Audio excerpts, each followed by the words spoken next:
My name is Dr. Annetta Mallon, and we are here in the absolutely stunning riverside area of Deloraine in the central north of Lutruwita, Tasmania. You have a performance coming up in Deloraine. Can you talk about that? It's a one-woman show that runs for about an hour. It has the world premiere at Adelaide Fringe. But the show is almost 3 years in the making. So it sprang from my background, where I've been a grief and trauma recovery psychotherapist for over 35 years. And I specialise in complex and historical, but I deal a lot with death of pets, death of people, as well as life transitions. So almost 3 years ago, my own mother died.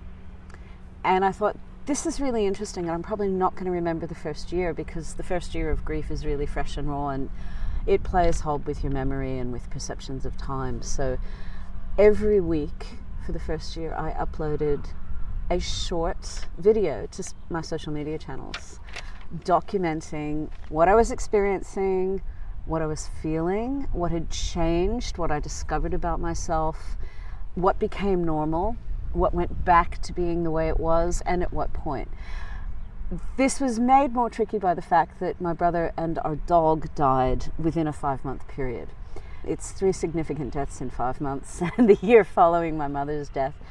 And I was thinking about and reflecting on my own responses, but also the way that society expected me to respond, which the two weren't always in alignment, which is interesting and fun. And I got to laugh at myself, because often it's all the stuff I tell my clients not to do. And here I am doing all that stuff because I'm human.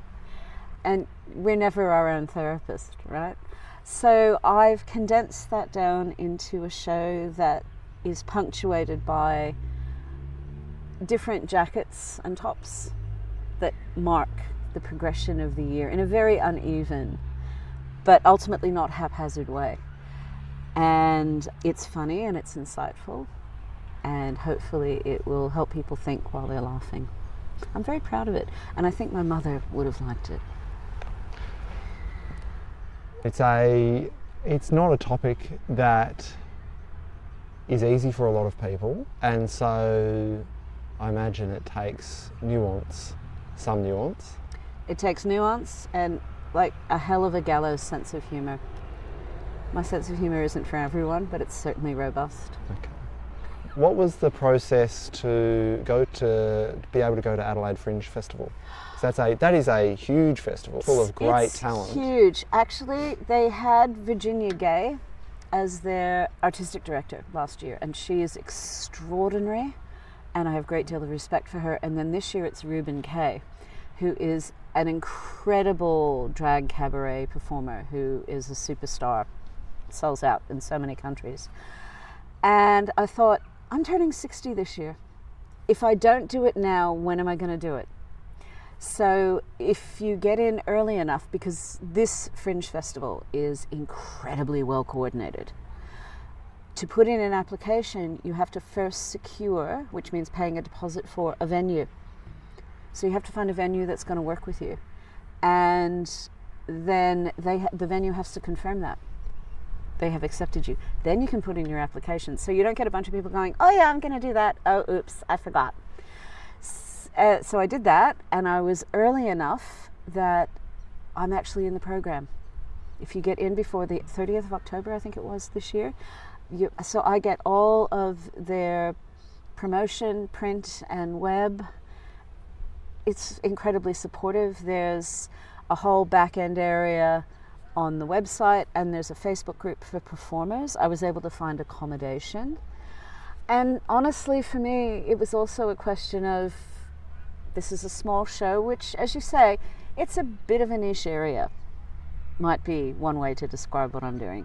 Although I'm not the only grief-centered show, I was intrigued to find when the program came out, there's a few other women that are actually talking about grief in different forms. Everyone goes through it. It's the natural end to life, and we all experience it. So I took their basic package, which is 3 performances, for $240.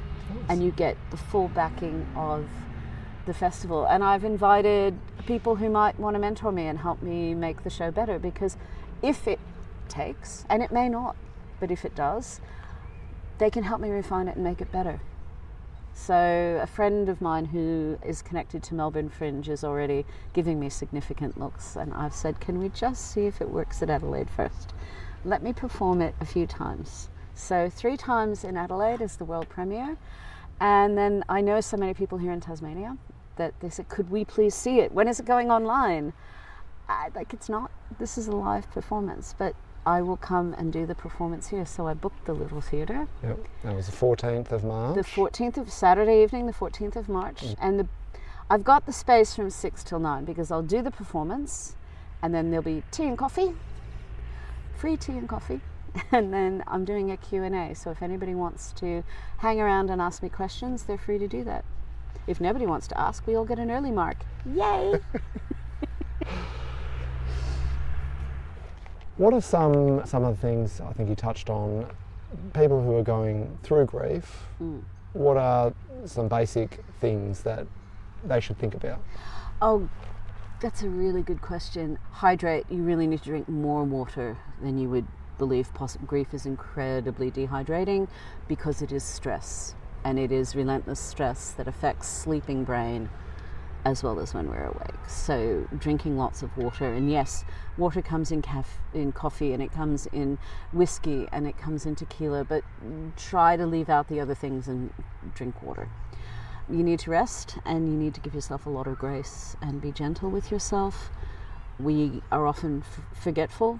Grief really plays with memory, it plays with perceptions of time, so you're going to be late for stuff and forget stuff.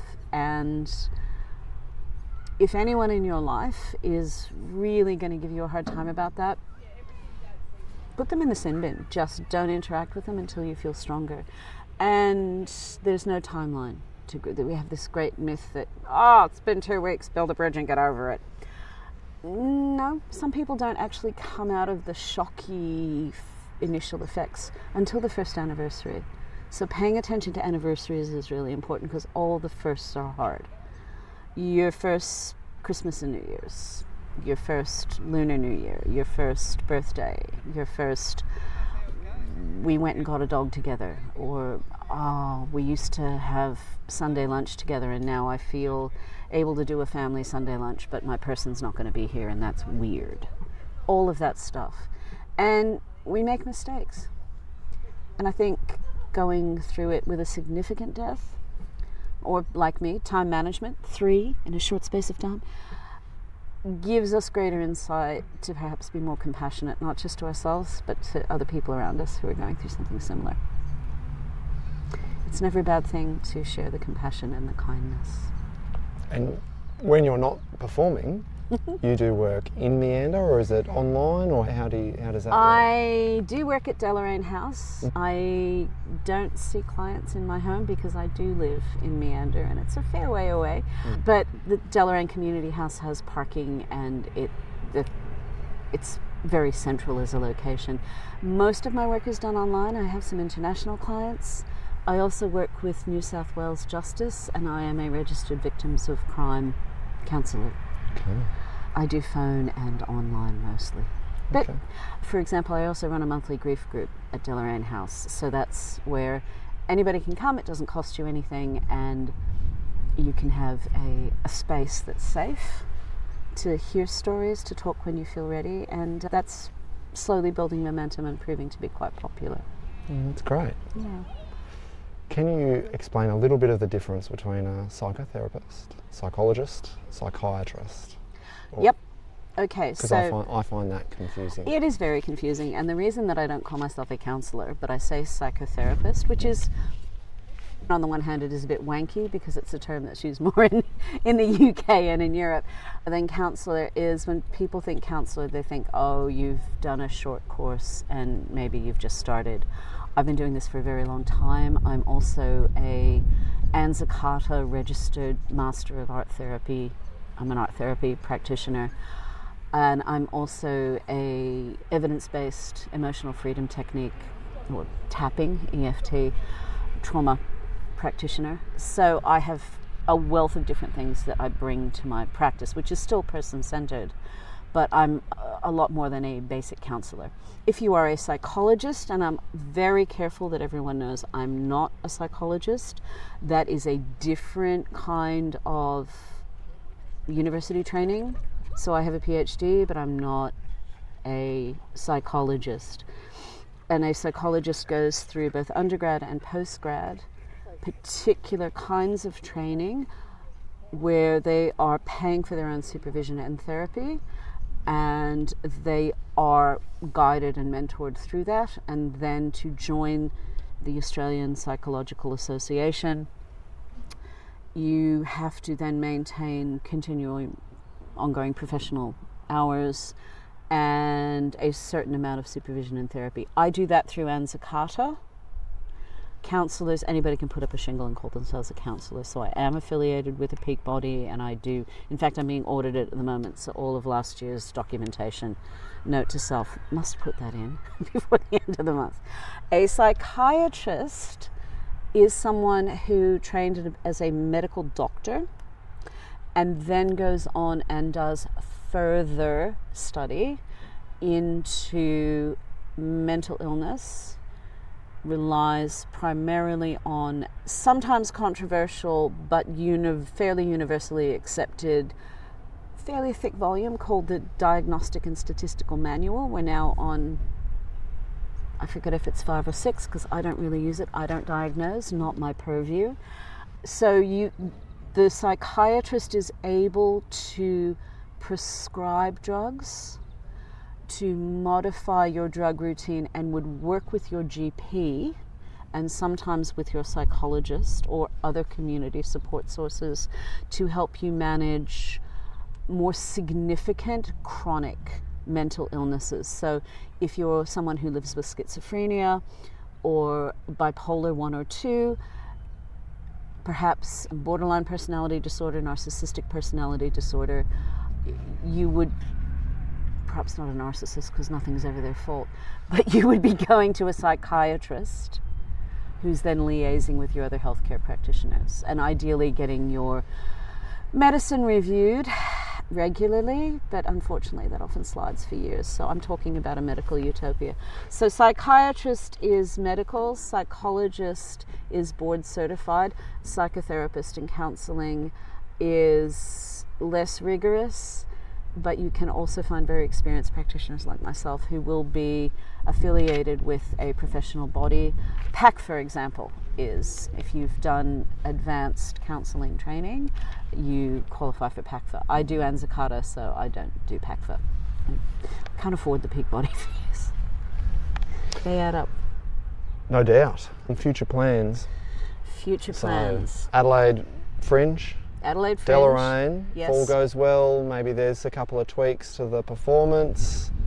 Then what happens? What are you hoping? I'm hoping that the show is received and well attended enough that I can afford time and money to go to Melbourne Fringe.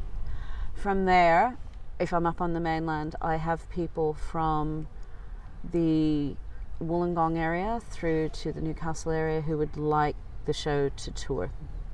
So through the Illawarra, Sydney, Central Coast and Hunter, there would be perhaps one-off performances. Sydney might be 2 for more community-based, smaller theatres.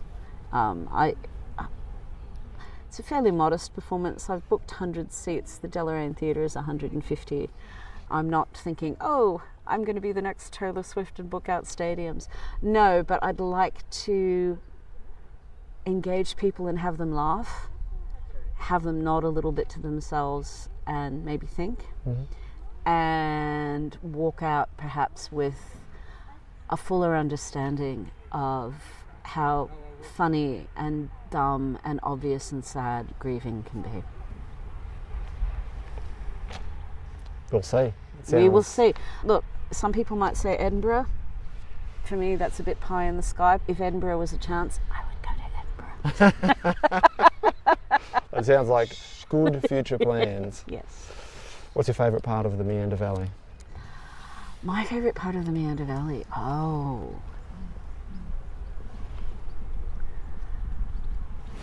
I love the fact that everywhere I look, there is something beautiful to see, whether it's close up and it's a tree or a flower, or when I go out to Huntsman Lake for a swim and I've got all of the short, that was some turbo chooks in the background for those playing along at home. It's just beautiful, and there's all of this wilderness. And I love the fact that when I need to get away and be in nature, I am 5 minutes, 10 minutes from World Heritage. A short drive, my husband and I can take ourselves and sometimes the dog, and we can have just beautiful outdoor time. And I lived in my car commuting for work for a really long time, and I lived in a suburban area for a really long time, and I am happier than I have ever been in my whole life, and I'm really glad we moved here. How long ago did you move? I have been Tasmanian for almost 5.5 years. Well done. Yes, thank you. And where were you before? We were on the New South Wales Central Coast. Okay. Woy, mate. Okay. And when did you move to Australia? In 1974, I am an import. My parents were teachers, and we used to import teachers the way that we now import nurses. So in the 1970s, because I'm about 1,000, I came in 1974. And I sound like this because I was raised in a household with open vowels. Okay. And it's counterintuitive for, I really can sound Australian. I don't think you want me to. It's counterintuitive for the vowels to close down. I grew up in open vowel pronunciation household. Is that, I'm just guessing, that's not Midwest, is it? No, I'm actually from New York State. Okay. And lots of people, bless them, think I'm Canadian because Canada share a border. No, I love it when people think I'm Canadian because I'm so embarrassed about my birthplace.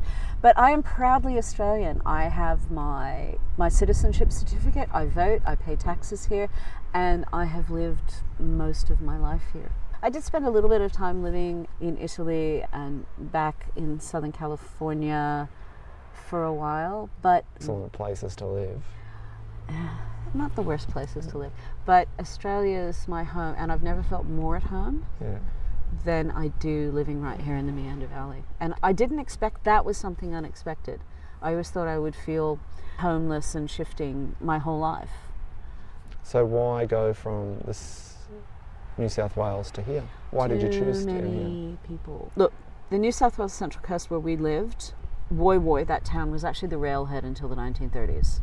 So it was a fishing and holiday village. And then people stopped coming just for sleepy weekends and school holidays and started living there when they retired because it was a nice lifestyle. And then people started having holiday homes there. And there's a ferry from Palm Beach, and there's a ferry to Circular Quay, and there's electrified trains now. They didn't get those until the 80s. So the creep increased because the pressure went everywhere, west, south, and north. And it's now essentially a satellite suburb of Sydney. And there's lots of people with lots of jet skis. Ugh. And it was lovely to see all the dogs, and I'm really pleased young families found it wonderful. But my husband and I, she's sounding terribly regal, my husband and I, we're getting older. And he's semi-retired, and I'm doing new things, but I am also in that end stage of my career, in a sense. And too many people, we wanted quiet, we wanted a little bit of land, which we have. We wanted to get to know our neighbors more deeply, and we're not interested in young children. And there's, at our time of life, that sort of makes sense. And I still have friends of all ages, from 20s through to 80s. And I love that about my life, and that is also possible here.